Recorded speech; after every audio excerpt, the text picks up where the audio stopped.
What's up everybody, and welcome back to my channel. Today's video is incredibly sad. It's definitely not the type of video that I would ordinarily like to be making, but I think that it is extremely important to make this video based on the fact that Janelle, her mother Barbara, and her husband David are working so hard to gaslight the public about what really went down in their house during the CPS investigation. Remember, I covered part 1 of her Telling My Truth documentary already, where the three of them slammed CPS and MTV and claimed that the entire investigation was baseless. Well, of course, they did the same thing in part 2 of her documentary again, except this time, Janelle published some receipts, very stupidly, might I add, that proved that they are 1000% lying and, that they are a lot worse than we could have even imagined, okay? So just before we even get into these receipts, I just want to make sure that you guys know that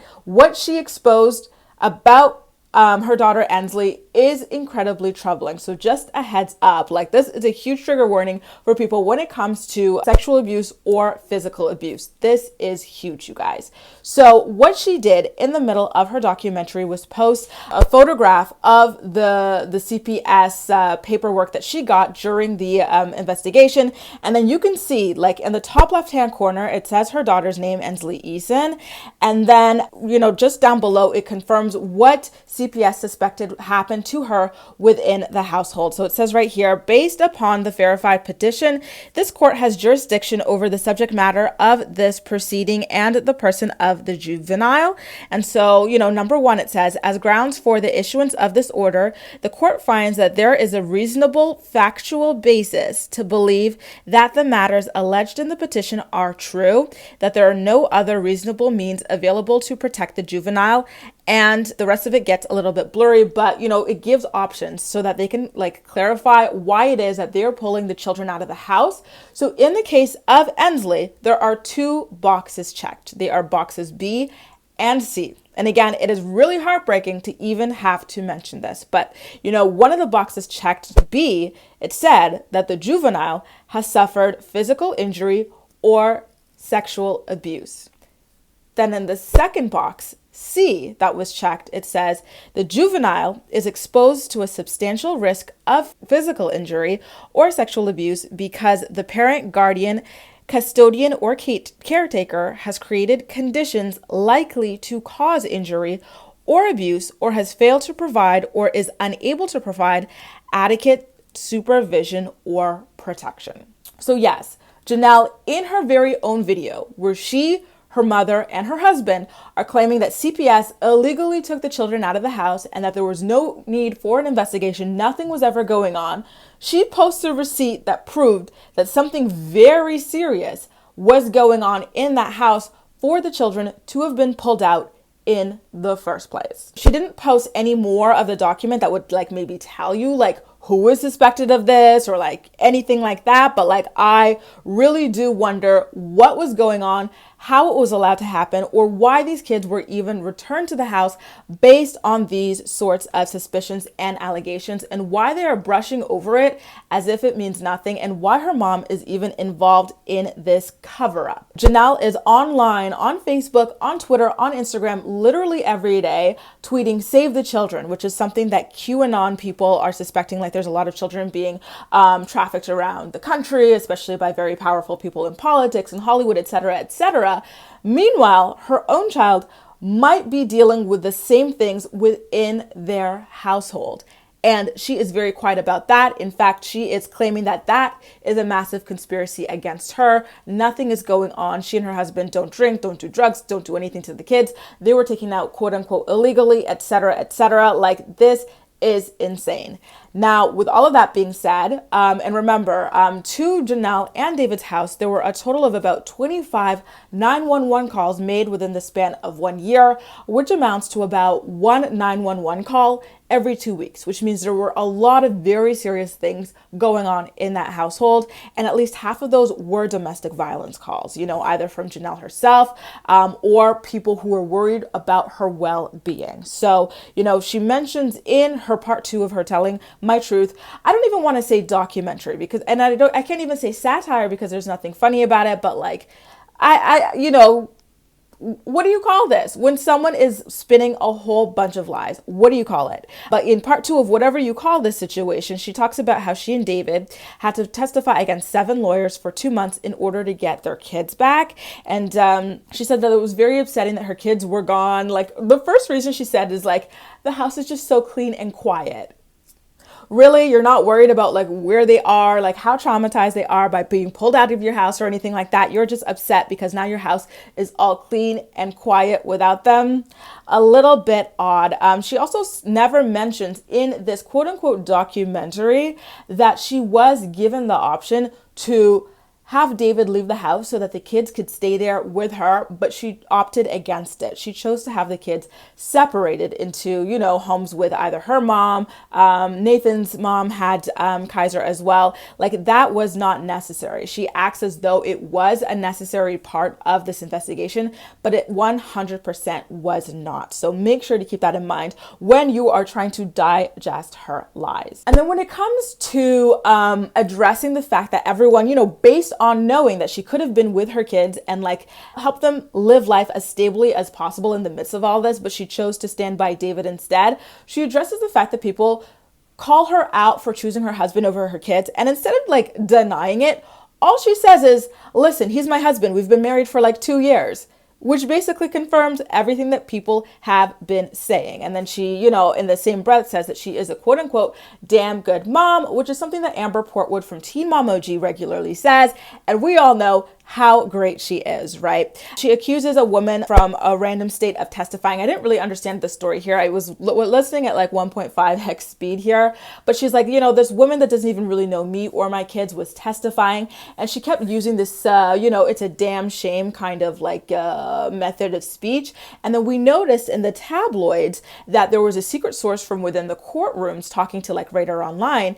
And this source kept using a damn shame. So they suspect that it was her leaking a little bit of information over there. Barbara got onto the camera to talk about how she was upset that she had to pay attorney about $11,000 to help Jace testify. And she's also upset that Jace even had to testify because she's like, listen, he didn't even live with David and Janelle. But the thing is that they have an informal custody agreement going on, and Jace does spend a decent amount of time over there. He does sleep over from time to time. So it is quite obvious that he would have to testify. You know what I mean? Especially with him being Janelle's biological son and, you know, their custody situation potentially being up in the air in the future. They did want to make sure that he was as secure as possible. So it's very disappointing that Barbara acted as though it was ridiculous that he would be called upon to testify. She also claims that there were no drugs or alcohol found within the home, which to me is a little bit wild. I'm like, okay, listen, I can get them not having drugs. You know what I mean? Like, I feel like it would have hit the news if there were drugs in the house, but alcohol is a very regular thing that pretty much, but most people, let's say, most adults have in their house in some capacity, whether it's a little bit of beer, wine, spritzers, whatever, like spirits, you name it. So I thought that was interesting. And then she also claimed that there was no domestic violence, which again is a flat out lie. There were about at least 12 domestic violence calls to the house within the span of that year. And then later on, when Janelle filed a restraining order against David and she tried to divorce him, she accused him of abusing both her and the kids. So, you know, of course, there was domestic violence. And Barbara knows that because they were shooting this a couple of weeks ago. So why is she playing both sides of the fence? I really, you know, again, hope that people stop caping for this woman because she is a very big enabler. Another thing that really stuck out about Barbara's testimony was that she really played off Jace's concern. She's like, you know, they spoke to Jace and asked him like what he was concerned about. And he mentioned David's anger issues. This was like the third or fourth time that she mentioned a child testifying against David for his anger issues. And each time she brushed it off. She's like, you know, it was just his anger issues. That is a pretty big deal. Like, what exactly do they mean by anger issues? We saw quite a bit of it play out on Teen Mom 2 before he was fired from the show. And it looked very harsh and very serious, especially from a child's perspective. So it's definitely not something to be brushing under the rug the way that Barbara wants us to. She also went on to criticize Marissa's mom for being quiet in court. She's like, she didn't speak much. She just nodded her head here and there, and she was pregnant. So it was weird that she was so emotionless. But I'm sure this was as difficult for her as for anybody else, that her daughter has to go through this situation. And her mom doesn't have the same kind of money that David and Janelle had, especially at the time, being fresh off of Teen Mom 2. So she probably was stressed out and kind of expecting the worst anyway, just based off the fact that, listen, she doesn't have the money to hire attorneys the way that they do. So she probably felt as though it was a losing game and that they were disrupting her daughter for no reason, in my imagination. And then she also claimed not to understand why Marissa was so shaken up by the entire situation, as if this girl testifying against her father and then having to live with him after that wouldn't shake anybody up. I really just could not stand Barbara throughout this documentary series because, she's the one person we expected to have a lick of sense, and she, out of everybody, seems to have the least amount of sense going on. And then she also dropped a couple more gems. She says that she did not let Ensley testify and that she stopped allowing Jace to testify as well. The fact that she didn't allow Ensley to testify is particularly interesting because, remember, that court document that Janelle put up confirmed that Ensley was suffering from some sort of either physical or sexual abuse. So here CPS is trying to save this child from that. And what does Barbara do? She doesn't allow the child to testify. Is that not the most jaw-dropping thing to you guys? Because to me, I'm literally speechless at the whole thing, especially considering all that Barbara went through with Janelle over the past 10 years that we saw. Remember, Janelle did not at all want to be a mom to Jace, so she signed him away to Barbara, and she kept coming in and out of his life and just being, very begrudgingly, might I add. And then she was in mess with Kaiser as well. And then Barbara said that she didn't want to take Kaiser in because she was already raising Janelle's other child. Then David came in the picture. Barbara waved the flag. She sounded the alarm for everyone before we could even really see for ourselves that he was the worst, most controlling, most dangerous boyfriend that Janelle ever had. And she was given the opportunity to save Janelle's children from this man, and she 100% shut it down. She felt as though Jay should not have even been testifying, that he should have still been able to go back to the house despite everything going on. And then she wouldn't allow Ensley to testify about the physical and or sexual abuse that she was suspected of suffering in that household. That to me tells you everything you need to know about Barbara as a woman. Next, David comes on the screen and he talks about how Marissa was crying because, in his opinion, she didn't want to answer any of the questions being asked in the courtroom. But let me just pause and say this. Did you notice that literally every single last story about what was going on in the courtroom turned out to be true? They confirmed that Marissa was so upset that she stormed out. That was a story that happened. There were so many little bits and pieces that they low-key confirmed, but each time they confirmed a story, it was with a spin. Here they're saying, okay, yeah, Marissa was so upset she stormed out, but it was because they were grilling her. It wasn't because, she was upset to see her father, someone that they were alleging was abusing her. It's very, very telling, in my opinion, there. Barbara also mentions how CPS told her to block Janelle's number while she was with Ensley. And then Janelle then cuts to herself crying for the millionth time. This girl, if there's one thing Janelle loves to do, it is film herself crying. So next is the millionth clip of her crying.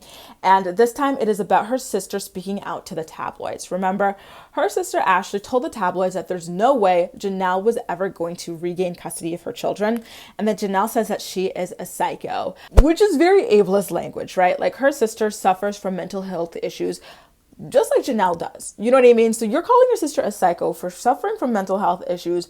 Meanwhile, you yourself are in the same boat. Janelle talks about how her sister, has, I forgot the name of it, but when you're really stressed out, you start pulling your hair out. And she said that her sister's also bipolar. She lies about her education, her career, literally everything under the sun. And so she's like, you know what? At first I wanted to speak out against her, but now I realize that people by themselves already can tell that she is not well. So I let her kind of just dig the hole for herself. One funny thing Janelle mentions is that her sister hates her because apparently Janelle made the cheerleading squad in middle school, and I guess her sister didn't, and she has been her arch nemesis ever since. I thought that to be, quite funny there.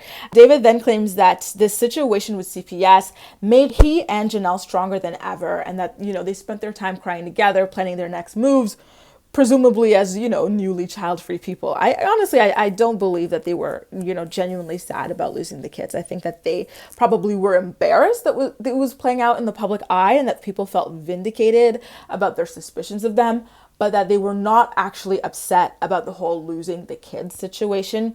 And it's very interesting to me that he claimed that it made them stronger when just about 6-7 months later, Janelle gets a restraining order against him and tries to file for divorce. So no, it definitely did not. He does also finally acknowledge Marissa being scared of him, but again, he blames it on the CPS worker. He's like, sometimes the kids would come to visit or play at the visitation center, and of course it was supervised by CPS, and sometimes they wouldn't want to speak to him or Janelle or play with them or anything like that. Something that was alleged in the tabloids, another thing they're confirming, but instead of owning up to the fact that it's, maybe because these people were allegedly abusing the kids or neglecting them, he claims that it's because of the CPS worker. And he claims that the CPS worker was laughing every time a child would refuse to speak to him or to play with him. And, I don't for a second believe that. I think, again, these people just keep trying to spin the truth. They're trying to get out. I don't want to say ahead of the story because the story is a year old, but you know what I mean? Come out looking rosy on the other side of the tabloid information that was being put out there. But listen, we already know everything we need to know about David and Janelle. She accidentally, first of all, in part 1, accidentally left in a clip of her literally screaming at her 3-year-old to get out of the room so she could film this pity me quote unquote documentary, right? And now here in part 2, this girl accidentally leaked confirmation that either she or her husband or someone else in that household that they might be letting come in and out was physically and or sexually abusing their, at the time, 2-year-old daughter, Ensley, and that there was no protection being offered against that. Remember, at part C, it said the juvenile is exposed to a substantial risk of physical injury or sexual abuse because the parent, guardian, custodian, or caretaker has created conditions likely to cause injury or abuse, or has failed to provide or is unable to provide adequate supervision or protection. That is literally the only part of this entire documentary worth paying attention to, because everything else is hot air from a bunch of incredibly irresponsible adults who have literally no business raising children. Guys, I really don't understand how these kids were put back into their care knowing all of this. It is incredibly sad. And it's also quite sad to watch these people try to lie their way around it and blame literally everybody but themselves for what was going on. David and Janelle, we already knew they were a mess. We suspected Barbara of being a mess, but now knowing that she blocked Ensley's ability to testify, to save herself, I am at the end of my rope when it comes to her. She spent more time complaining about the fact that Teen Mom dumped her from the show, after her daughter was fired, than what was actually going on with these children in the house. And it tells you everything you need to know. Janelle did not end up the way that she did by accident or by herself. Look at who she had growing up. You guys, what do you think about part 2 of Janelle's quote unquote documentary telling her quote unquote truth / lies about what was going on in the CPS investigations? This dum-dum just keeps leaking information or tidbits, behind the scenes tidbits that just make her look worse than she already looked going into the situation. So I am looking forward to part 3 and seeing what else she puts out there to expose herself with, because so far, so good. Thank you, Janelle, for providing definitive proof of the horrific things that were going on in your house. Guys, that is all from me. As usual, I'm more excited to hear what you have to say about everything. So please make sure to leave all of your thoughts and opinions in the comment section down below, and we'll chat. That's all for now. Thank you so much for watching, and I'll see you next time.